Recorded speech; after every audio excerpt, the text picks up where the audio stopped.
For more than a century, the cooperatives movement in Kenya has grown to become one of the largest in the world. Actually, it is number 7 and the biggest in Africa. This has seen more than 22,000 registered Saccos, mobilizing close to 20 million members. And this has become one of the biggest enablers of savings in this country. But the industry is now at a crossroad. It is facing multiple challenges. One of them being the impact of the coronavirus, which has disempowered so many people and of course rendered some people jobless. And of course the high cost of living and competition from various institutions like the digital lenders. But the question is this: what is the future of cooperative movement here in Kenya? What are the challenges facing this industry? And of course, what are the opportunities? This is a conversation that I'll be having here with a team of people who are experts in this conversation. My name is O'Brien Kimani. This is Biz Check. We are live from Broadcasting House, and of course we are online.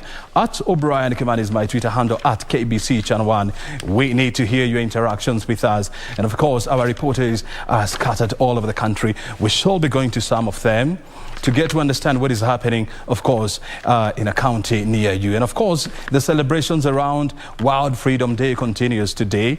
And of course, we shall be linking up with our team at the Safari Park, where a panel conversation is currently underway to try and understand what exactly our media practitioners, going through and how to better this industry. Well, this is BizCheck, and this is KBC Channel 1. The great conversation is coming up next. Stay right here.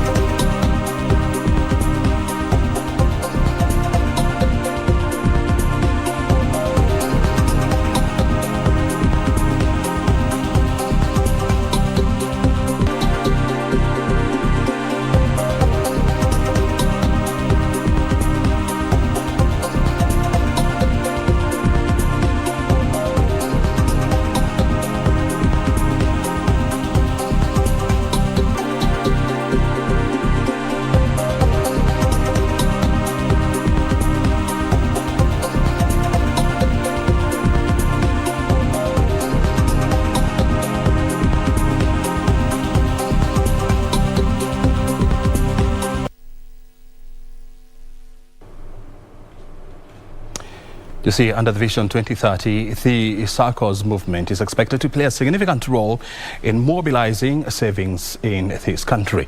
And the question is, what do we need to do to strengthen this movement? Well, this is a conversation that we are going to have this morning. And of course, I'm joined by David Mategwa, the Chairperson of Police Sacco. Thank you very much indeed for joining us, David. Thank you, Brian. And of course, on the left of David, we have Daniel Marube. He's the Executive Director of Cooperative Alliance of Kenya. Asante sana, Marube, for joining us too. Thank you. And I want to start with you, because you're at the apex body of the cooperative movement in Kenya. When you look at this industry, I mean, and I know you've been here, for quite a long time. Would you say that this industry is now facing one of its tremendous challenges so far? Well, I will not say that it's a biggest challenge, but the solidness, the foundation upon which cooperatives have been set up, especially the Sacco subsector, is extremely very solid and strong, very resilient, that in spite of the COVID-19 pandemic and its impact that it had in society, we still managed to emerge very, very, very strongly. Of course, we know that there were some sectors which was highly impacted, affected, especially the tourism sector, where people lost their jobs, and the business which depends on people traveling from outside the country to come and enjoy the beautiful weather we have in this country. That sector was greatly affected. But otherwise, I could say that we emerged stronger than before. We even had good surpluses for our members. Our memberships are growing. We have had a bit of challenges, yes, but we are overcoming. We are adapting more towards the usage of technology in terms of how can we serve our members without necessarily physically coming to our premises. And yes, I could say our savings have continued to grow. People have continued to take more loans. That we can see right away now that the uptake of our loans, the loans that we are giving out to our members, has gone up tremendously, more especially because of the consumption rates. You can see when the economy is not doing very well, people are consuming more than they could be doing more savings.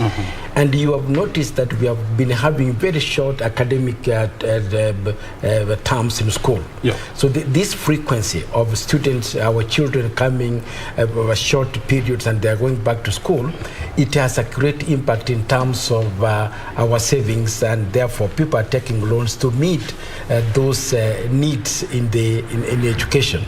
So, but otherwise I could say that the cooperative sector in Kenya is very solid. We have been able to overcome most of the challenges that was brought about by the COVID-19, and the future of the cooperative movement is extremely very good. It's extremely good. But also it's proper to acknowledge that, I mean, the combination of the COVID-19 pandemic, which led to significant losses of jobs and of course of revenue streams, as coupled with the high cost of living that the world is grappling with. These are tremendous challenges, that are facing your members. But I'll be coming back to you to hear that. Let's now turn to Mategwa. You see, you are the chairperson of the top 5 biggest Saccos in this country, actually number 3. And you've been around since 1973. When you look at, savings in terms of membership, in terms of the amount of savings, that members are depositing in your account, vis-a-vis what you like 10 years ago, do you see any changes in percentage-wise? Thank you, Brian, for inviting me to this show. I want to just tell you, you have just said 10 years, and it's like how the sector has been moving. 10 years back, there's no comparison you can compare the way the Saccos are being run now. In terms of growth, I think we have grown almost, I can say maybe 300% growth. We have realized that when we started being regulated, when the regulations came into place in Saccos, the SASRA, we saw a very trajectory growth in all Saccos, and in terms of loans, in terms of mobilization of savings. So I can say the future of where people will have to be saving their money and bring their money, knowing very well the money will be very safe, will be in the Saccos. This is something that we are seeing what is happening in developed countries. For example, United States of America, the Saccos are very strong there, and there are people who are born and they have worked, they have retired, and they have never seen the door of any financial institution other than credit union. So this is where in this country we are heading to, because we have seen a lot of improvement in terms of governance, in terms of service delivery. People have really adapted technology, and this makes us very strong, and we are seeing the future being bright. Yes. The last time I had this conversation with you, back in the year 2021, I mean, of course, the country was, and the world was emerging from the crisis of, coronavirus pandemic, and there was agreement that, this has impacted your members, this has impacted our productivity, and also there was a spike in terms of the operating cost of a number of Saccos. Would you say this is still the case? I can tell you we experienced the impact of the pandemic, but I can tell you now Saccos have gone ahead, and they have moved from the pandemic more stronger than we were. You know, Corona, the pandemic came, but I can say it was also a blessing in disguise. There was a silver lining in the dark cloud. Because it made us to change the way we operate. We realized that this is the time, because the world was locked down, there were no movement, and members were supposed to be assisted. Members were supposed to be served, because that was the time they needed actually to be assisted by the Saccos, by giving them loans, reducing interest rates, so you make them so that they can be able to have, to place a meal on the table for their family. So that made us now people to adapt technology. Those who were not serious in terms of embracing technology, they were forced now, because we started having virtual meetings. We started, our members could just operate, transact wherever they are on a virtual platform to get their money, to deposits, to take loans, and that one has made us more stronger, and the trust of our members, the confidence level has gone up. Yes. Turning on to Mategwa, I mean, from where you sit, what would you say has been one of the biggest, turnaround in this industry that was brought about by the coronavirus pandemic? Yeah, number one, we have, as a cooperative sector, we have invested a lot in education and governance. Now, we learned a lot through the impact of COVID to improve our efficiencies on the manner in re-engineering, the manner in which we deliver services to our members. And our members also have learned that there is no little money that can inhibit you from saving, because we have put this culture of saving in our people, that if your income has reduced, that does not mean you don't save. Because we have learned that from COVID-19, those people who had a greater savings had a better life than those who didn't have the saving. So we have tried to teach our people, and we are learning that it's very important to save more when you have an opportunity. That even during this time when incomes were reducing, people continued to save, because we have learned that you don't know what tomorrow has for you. So we have that culture of saving that we have continued to enforce through education. And number two, we have improved our efficiencies, the manner in which we are processing the loans, for example, the manner in which we are serving our customers, either through virtual, through internet, through mobile banking, and the like. But remember also that our core purpose, our existence as cooperatives or Saccos, for example, is not making profits, because we are not motivated, driven by profits, but to provide access to affordable financial services. It is this accessibility and affordability of financial services that has driven us, that we are seeing even more and more people coming and joining cooperatives than it has been before. And we have testimonies, we have testimonials, we have examples on how members of the cooperatives have been able to change their lives and their economies and their families through cooperatives, in terms of helping people to access affordable loans for housing. We are supporting education extremely very, very, very well. We are the people who are supporting that sector in terms of school fees loans and the like. We are the people who are now supporting the agricultural sector. We are financing their farmers in a great deal to access fertilizers and seeds, and giving them short-term loans so that they can be able to improve the agricultural productivity, so that we can be, our people can have self-sufficiency in terms of food security. And therefore, really, I could say yes, in some areas, some Saccos some cooperative societies were highly affected. During the dry season, for example, the dairy sector has been extremely affected because the animal feeds, the cost of animal feeds has gone up extremely high. We have been having a very long dry period. So those Saccos in that subsector have had their own challenges.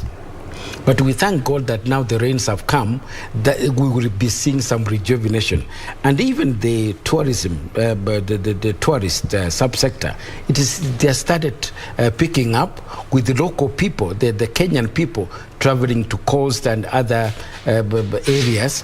And that's how we have been able to start rejuvenating and improving the cooperatives. Mm-hmm. So the spirit of cooperatives in our people is what is driving us, is what is making our cooperatives stronger. The confidence people have in cooperatives. We are taking cooperative leaders to continuous training so that we improve on governance. We also have regulations, as my colleague has said, regulations that gives people confidence and trust in the cooperative movement, knowing that now your resources are very well taken care of in a very democratic way. We have just finished doing our elections across the country. We have new leaders, people coming back into the leadership. Mm-hmm. So those are some of the things that are strongly helping us.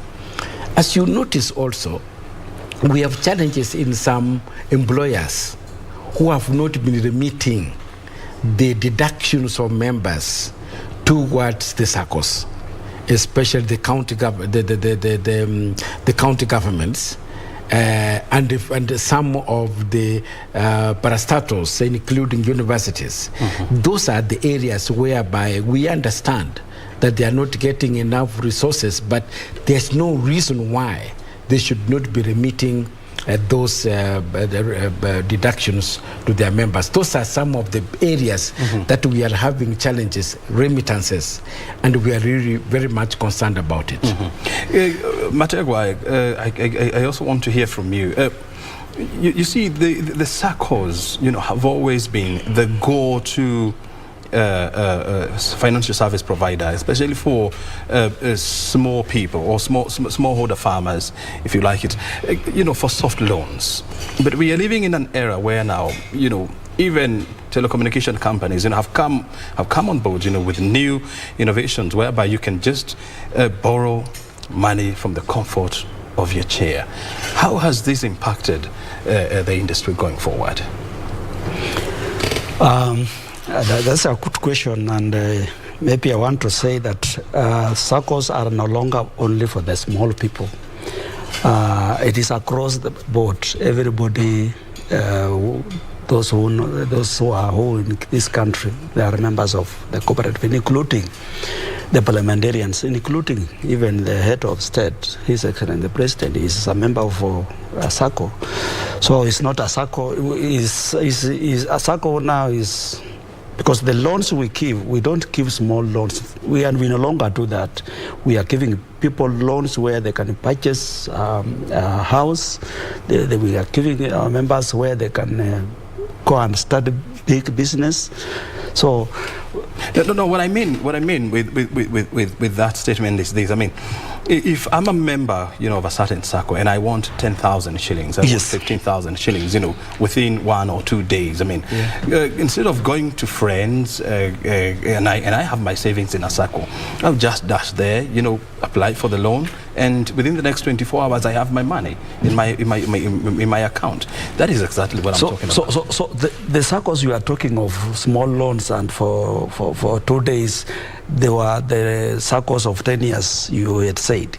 But the current situation now is that we are really competing with the other digital lenders because we are also having those platforms that our members are able to access those loans, 20,000, on their phones, wherever they are.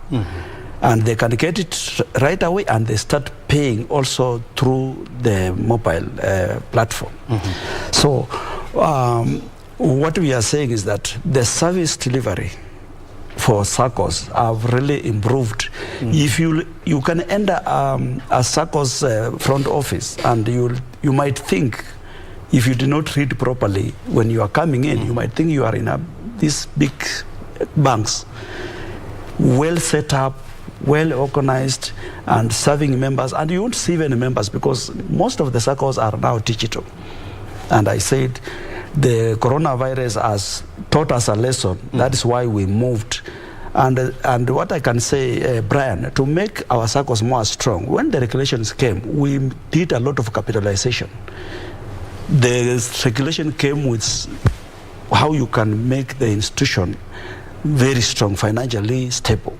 So it found us when we are at least strong, and that is why we moved from that challenge more stronger than we were. And we have learned that coronavirus is not going to be the last. You have seen the invasion of Russia in Ukraine. It's affecting also global economy. So we are continuing to make sure that we do more capitalization.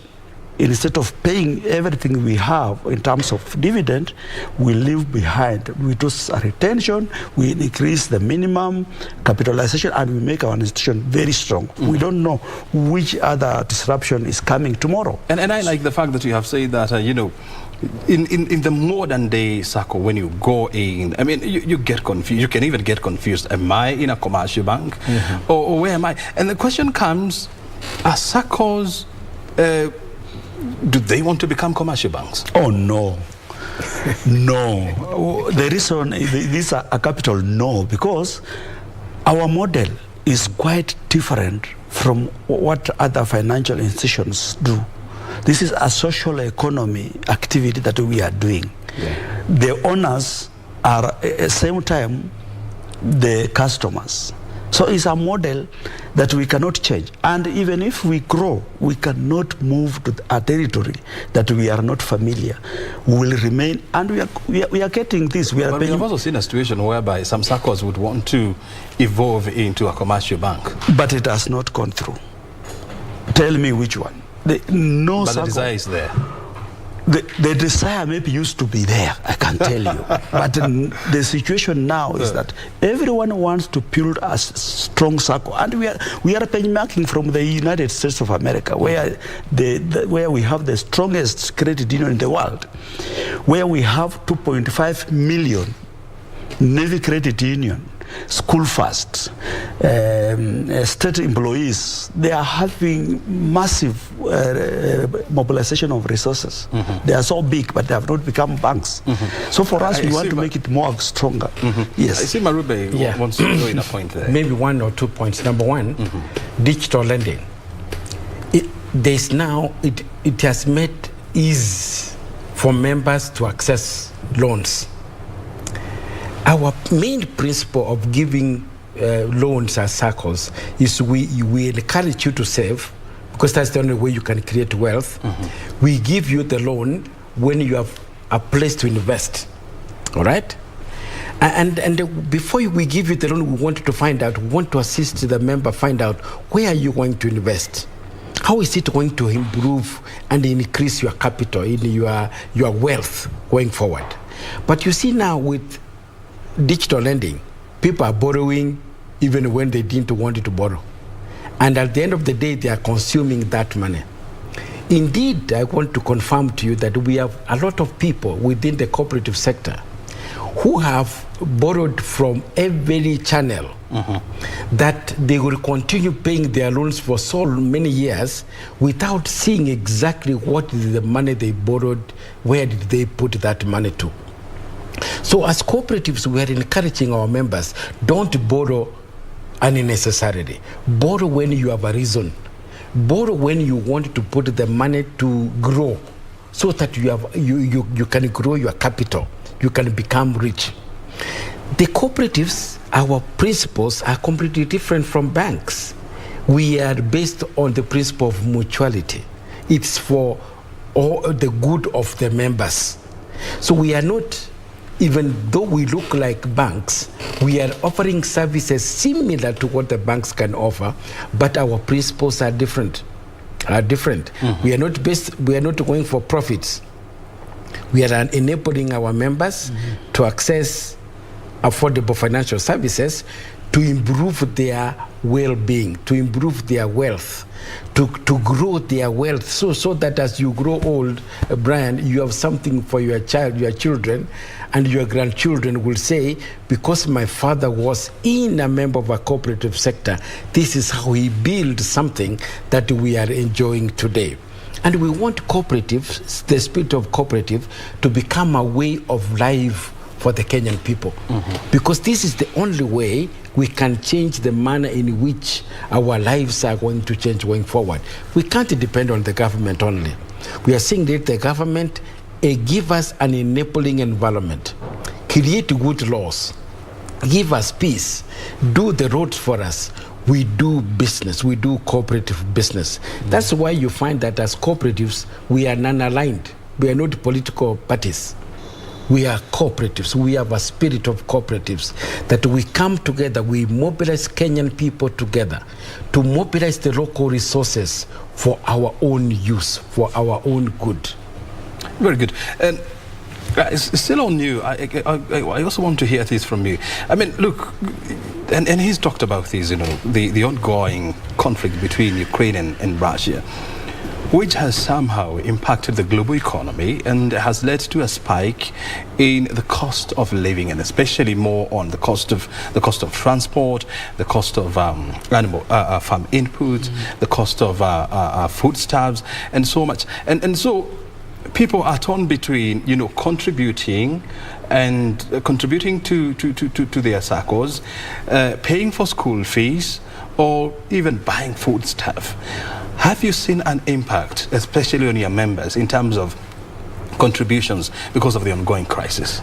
Of course, there is a direct relationship between when the economy is doing very well, there is a greater tendency to save because you have surpluses. You save when you have a surplus. But when you look at now, the cost of fuel has gone up, cooking gas has gone up, the cost of flour and foodstuffs have gone up. Of course, it could have an impact on your savings. So if you are saving, say, 100 shillings, now because of the cost of your consumption has gone up, you might end up saving 20 shillings. But we are saying that in spite of the cost of living, in spite of the fact that your disposable income is going to go down, please find it prudent to save even 5 shillings. 5 shillings. Even 5 shillings. Mategwa, have you seen this trend in Police Sacco, where now the level of saving has somehow decreased, and the numbers of people saving going down as well? Yes, Brian, because my members also live in this country. They are also affected because this is a global problem. We have experienced that the way we had projected, because we had a projection of how that we are going to mobilize the savings, you will see that people have reduced so that they can also have something to take home for their children. So it has affected us in terms of mobilizing the savings. However, we have gone out as a Sacco and we are training, which is very important to anybody who is trying to save. We are doing what we are calling to our members, taking them through financial literacy. And when you called me for this interview, I was in Eldoret. I had just finished training the Rift Valley region.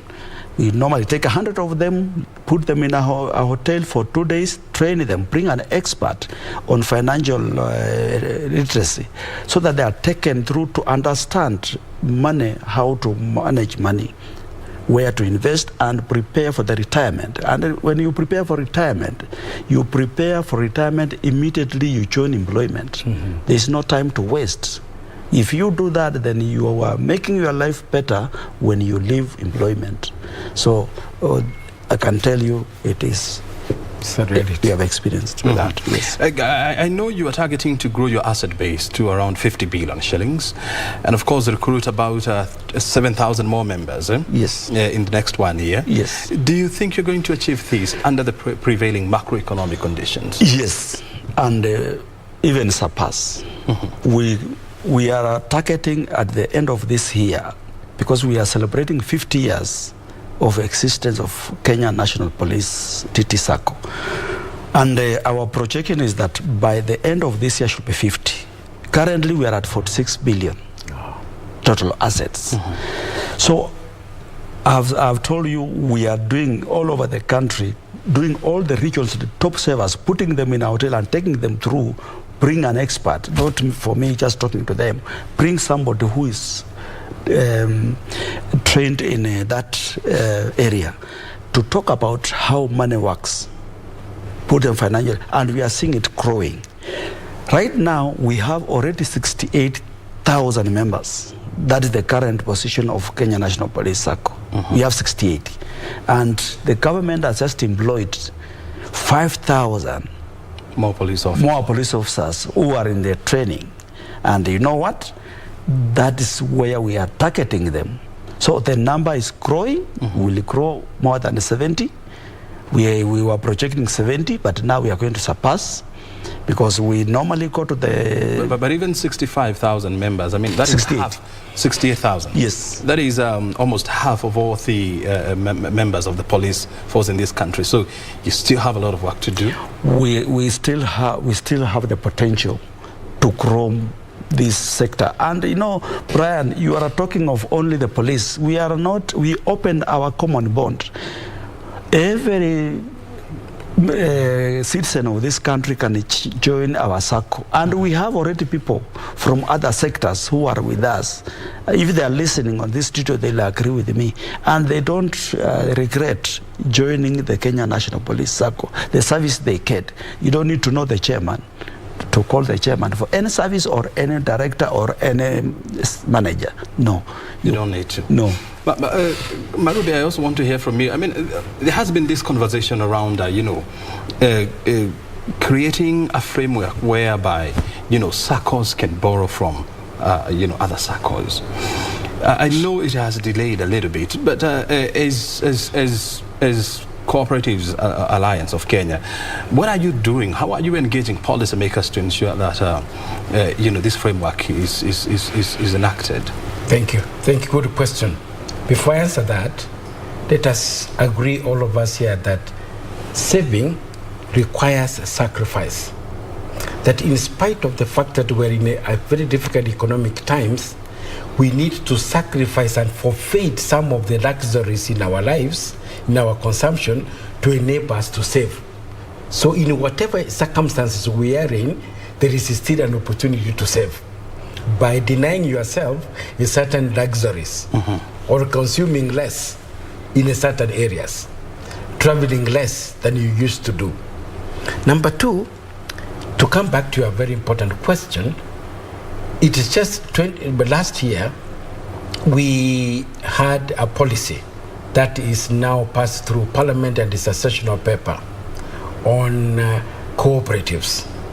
It is giving us a guideline on how cooperatives will move between the next 20 years.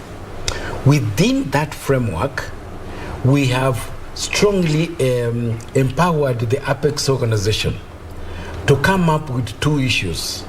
Number one, to consolidate the gains that we have already achieved as cooperatives.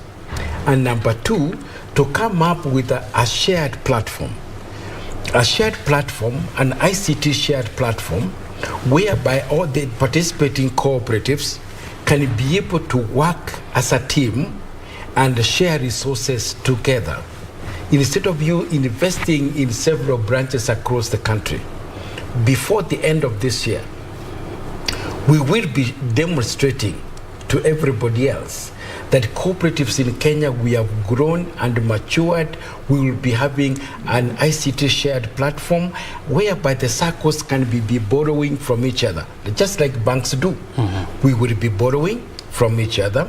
Our regulator will be at the center, ensuring that the resources that we have pulled together are benefiting us. Instead of the Saccos taking, for example, the money and investing it in treasury bills, we will be sharing it amongst ourselves. For example, if the Saccos, for example, are getting their bonus, they are rich in cash, they can be able to give the teachers Saccos to borrow from them. So we are going to have that platform available before the close of this year, we'll be launching it, and we will invite you to see. And therefore, technology will spur most of the activities. So this platform is going to operate like the interbank lending platform? Yes, it will capture those functionalities. But now we will have you agreed on how much will be the interest? The board is discussing about it. We will be able to agree on the interest rate that we will, just like interbank lending, overnight lending, short-term period, that one Sacco can borrow to meet your immediate needs for your members. Whatever little resources you have, you can lend it to your brother. So within that, we are going to do to enable our cooperatives to really grow very fast, because it will mean that if you are a member of a Sacco here, KBC, and you are in Busia, for example, you don't need to look for your Sacco. You walk into any of the Saccos participating in the shared platform, and you will be served as if you were in your own Sacco. All right? And therefore, we feel once we actualize it in the course of this year, you will see much growth. You will see more people trusting the cooperatives. And as my chairman has said here, we will be able to grow our numbers, and even savings will grow up. Yeah, it's going to happen. It's in our policy. It has been agreed. We already developing an act of parliament. The bill is almost going to parliament now. As soon as it comes out, now we will be able to actualize that interlending facility put in place. As a player in this industry, what are your feelings about that platform that the market regulator, together with other players, is planning to bring on board of interlending between Saccos? It will be a very good thing for the industry, because we have seen a scenario where Saccos have more liquidity and others are struggling. So that one will enable us, because the intention here is that to make the movement more stronger than it was, and to make sure that Kenyans have confidence and trust in the sector. And we have seen our CS, Honorable Peter Munya, is so familiar about cooperatives. He has brought more regulations that will improve the growth of the sector, and we have seen it growing, having the PS Ishmael in charge of cooperatives. We have seen even the Saccos that those who have 100 million plus, they have been brought on regulations, and the intention is that to bring everybody on regulations, because even the 90 million that you are having there as a Sacco and you are not under SASRA, it is public's money which needs to be managed very well and have good governance at that Sacco, because any Sacco, any member that will complain, nobody will say this one is regulated and this one is not. The members will just say, Saccos, if you put your money in Saccos, they are at risk. So that is the thing that we are seeing the government doing, and it's a good thing, and it's showing the signs are that the growth is going up as we continue expanding the mandate of the regulator. Yes. There's also been the question of ensuring members' savings, and I know there is a bill to that effect. But how comes some Saccos having their misgivings about the Cooperative Bill 2021? The bill that is being discussed at the moment has undergone several stages of public participation. Some areas that our members had some issues have been cleaned up. So I think the bill... Which were these? We had issues of, for example, how do we bring the youth into cooperatives? What systems can we put in place to attract the young people, the women, to participate more in leadership in those areas? We looked at the term limit. Do we want to have the board members being in office for 1 year or 2 years? Do we want to introduce, for example, education? Do we need professors only to be the treasurers, for example? So some of those issues, we looked at it and said, we need integrity. What we need more is leadership with integrity in cooperatives, not just leaders. So we concluded and said, you can have a leader, a chairman, who is 60 years, but if he's a man of great integrity and the members want him to continue leading their Sacco on a yearly basis, renewing his mandate, then there's no problem of having a term limit in terms of leadership in the cooperatives. So the bill that we have sent to our minister to take it to the cabinet is really, we feel, is a bill that will take the cooperative movement for the next 20 years. It has undergone through a very, very, very intensive public participation across the country.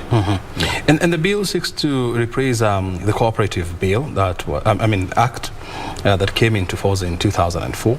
And so how many years are those? Almost 15 years now. Almost 20 years, yes. Almost 20 years now, actually. How do you see this bill now, propelling the growth of this industry, going forward?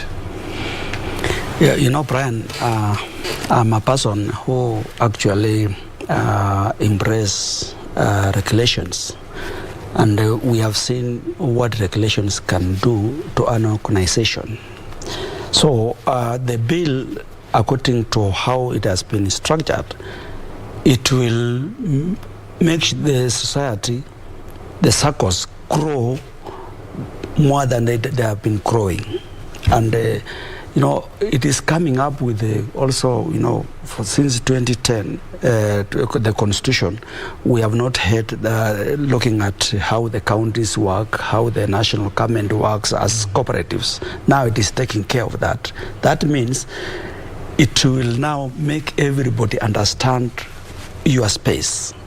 Because a scenario comes there is a county that is coming up with its own regulations, conflicting with the national, but now since we have the policy for the national, then it will bring the sanity in the running of the Saccos, and that means if there is a smooth running of the Saccos, then it means they will have more growth. Yes. And we will also eliminate the issues of pyramid schemes that could look like cooperatives, and yet they were pyramids. We have had cases where a cooperative belongs to a person, and we have seen a lot of Kenyans who had confidence in that person, and at the end of the day, they have lost money in land, in housing schemes, and all that kind of stuff. So the bill is going to eliminate, will make sure that anybody registered as a cooperative is monitored, is known what it's doing, its objective is understood, so that we are able to eliminate any mischief from the very beginning. And number two, the leadership in the cooperative movement will be put into accountable to their members by making sure that the books of accounts reports are given and openly to the members to scrutinize and ask the members the leadership questions. All right? So we want to eliminate any opaque areas in terms of leadership in the cooperative movement to be more transparent. All right? And when we remember, we've talked about the shared platform. It has been incorporated in our policy. The youth who form 65% of the total population of this country, the cooperatives is theirs. The future of our cooperatives is in our children. That's why we want to make sure that cooperatives also, we are ahead in terms of technology, that we are able to serve our young people, our youth, in the manner in which they would want to. I know you also talked about, the non-remittance of members' contribution by some institutions, and you talked about some parastatals, you talked about some institutions of higher learning, county government. Between the three institutions, who is most affected? We could say that the universities, and the county governments, the two, they are culprits. And within our new bill now that is going to become an act, it's going to be very punitive, that the heads of those institutions will be held personally responsible, accountable for any remittances. And we have empowered the cooperative sector, the Commission of Cooperatives, to be given more powers to sue and be able to recover that money within 60 days. We are not going to wait the way we have been waiting for. And we are trying to find out from the Exchequer, can we, through Parliament, we are going to discuss and find out that, for example, when the Exchequer is giving the money to the county government, if they are in arrears, we will try to find out whether we can be able to get our deductions before the county governments, if they are paid their checks. Yeah.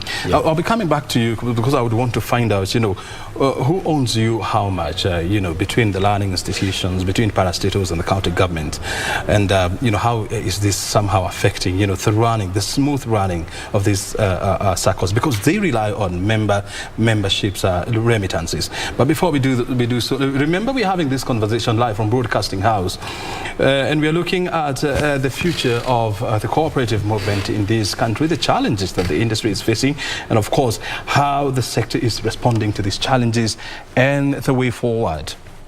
And most importantly, the opportunities that are presented. Of course, we are in the company of Daniel Marube, the Executive Director of Cooperatives Alliance of Kenya, and David Mategwa, the Chairperson of Police National Sacco. This conversation continues, but for now, we want to link up with our reporter, John Jacob Curie, who is in Machakos County, where the Wiper leader, Kalonzo Musyoka, is expected to have a meet the people tour. And so let's first of all link up with him. Curia, good morning, and what do you have for us from Machakos County? Thank you, Brian. Back in studio, we're live from Mlolongo in Machakos County, and today is quite an important day for Wiper leader Kalonzo Musyoka. Remember, this is a very critical time also for presidential candidates, as all of them, shop for a running mate. And today's trip by Kalonzo Musyoka in Ukambani largely is to explain to his people his position in Azimio, but most importantly also drumming up support for Raila Odinga, the presidential candidate of the Azimio La Umoja.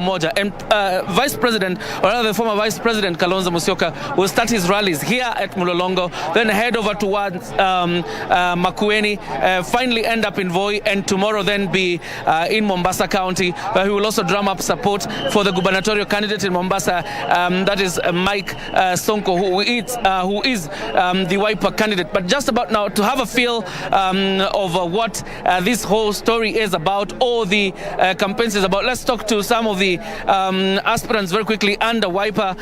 Very quickly, join me here.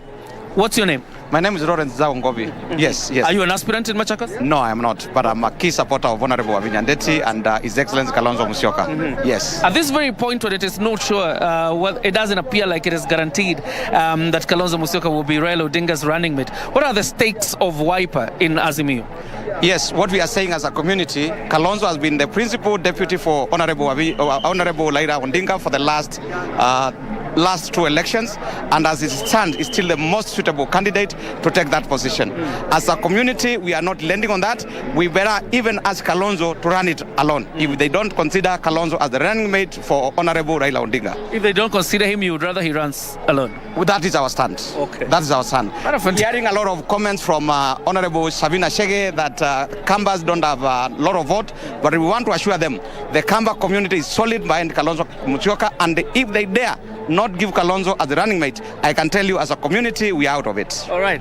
The stakes are high, and probably I realize that's why Kalonzo Musyoka possibly would want to go throughout Machakos and Makueni, as well as Kitui, probably explaining to his supporters his position in Azimio. Good morning.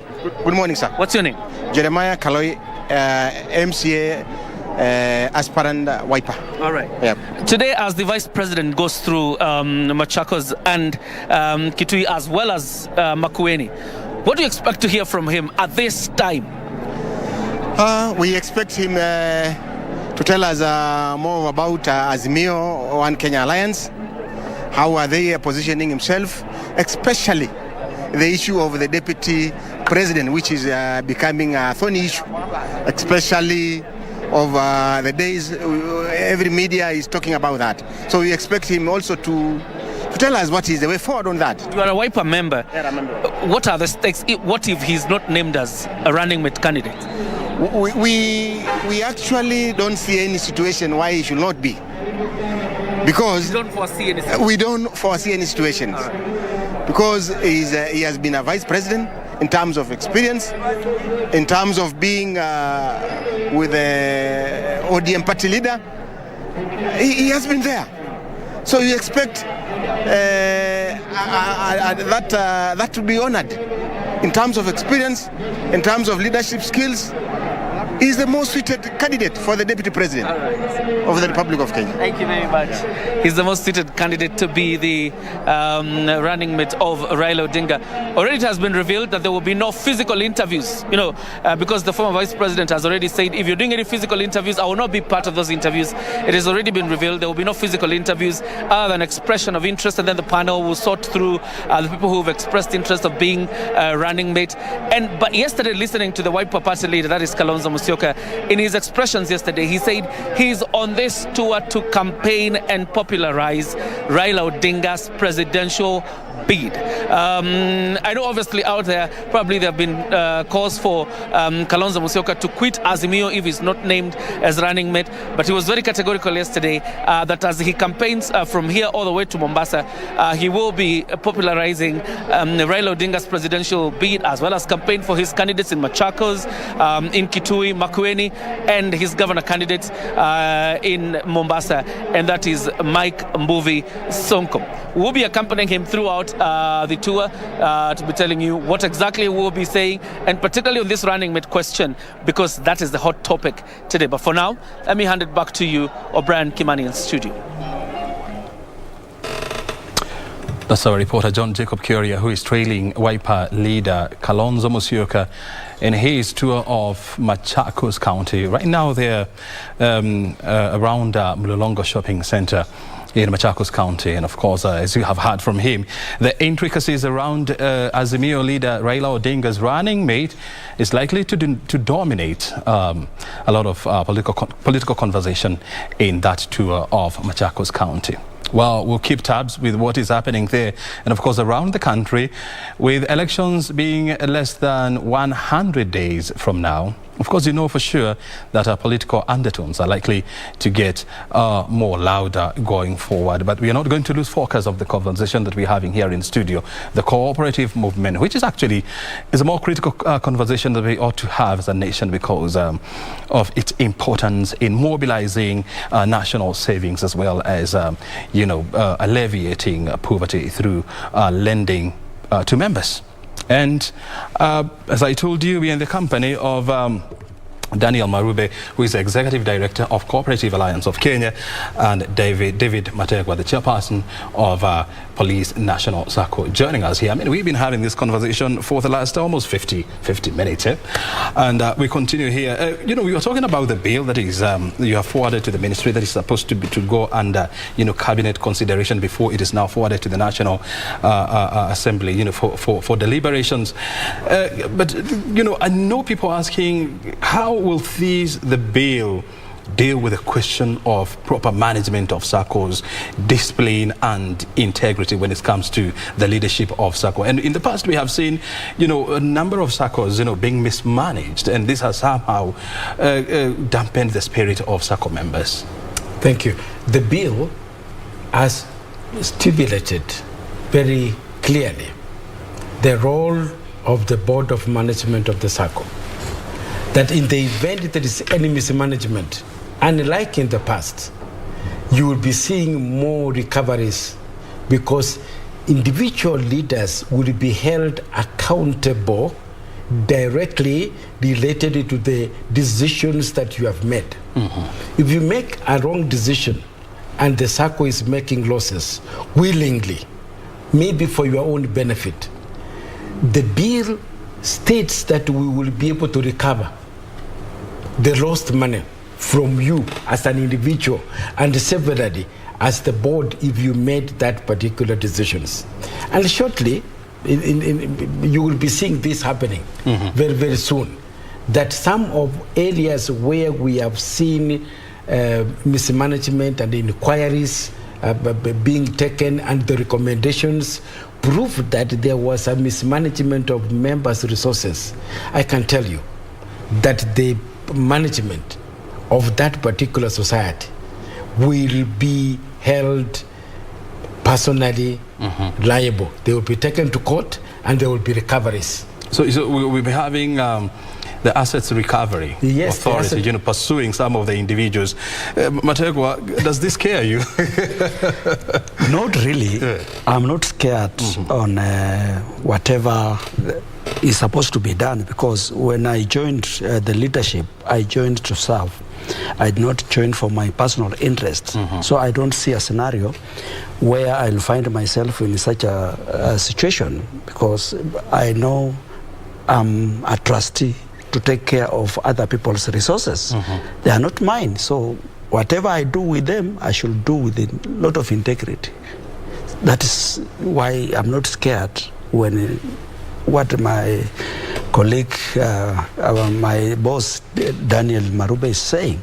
Yeah, I'm not scared, because that is, I'm also a member.